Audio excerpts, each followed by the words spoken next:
Hi! ಇವತ್ತು ಶನಿವಾರ ಸ್ವಲ್ಪ ಲೇಟಾಗಿ ಎದ್ದೆ. ಯಾಕಂದ್ರೆ ಇವತ್ತು ಮಗಂಗೆ ರಜಾ ಇತ್ತು. ಹಾಗಾಗಿ ಬೆಳಗ್ಗೆ ಎದ್ದೆ 7 ಗಂಟೆಲಿ ಎದ್ದಿದ ತಕ್ಷಣ ಹೊರಗಡೆ ಬಂದು ನೋಡಿದ್ರೆ ಫುಲ್ಲು ಮಂಜಿತ್ತು. ಕಾರ್ಪೆಂಟ್ರು ಕೂಡ ಬಂದು ಅವರ ಕೆಲಸನ ಆಲ್ರೆಡಿ ಸ್ಟಾರ್ಟ್ ಮಾಡ್ಕೊಂಡ್ಬಿಟ್ಟಿದ್ದಾರೆ. ನಾನು ಎದ್ದೇಳೋದ್ರೊಳಗೇನೆ. ಅದಕ್ಕೋಸ್ಕರ ಇವಾಗ ತಿಂಡಿ ಮಾಡೋಣ. ಹಾಗೆ ಚಳಿಗೆ ಎಲ್ಲರಿಗೂ ಕೂಡ ಹೊಟ್ಟೆ ಹಸಿವಾಗಿರುತ್ತೆ.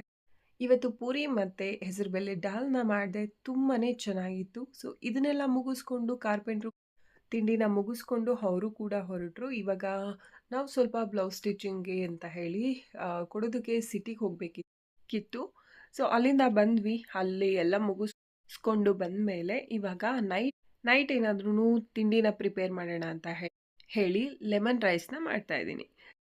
ಇವಾಗ ರೆಡಿ ಆಗಿದೆ. ಊಟನೂ ಕೂಡ ನೆಮ್ಮದಿಯಾಗಿ ತಿಂದು ಮಲ್ಕೊಳ್ಳೋದಷ್ಟೇ ಬಾಕಿ.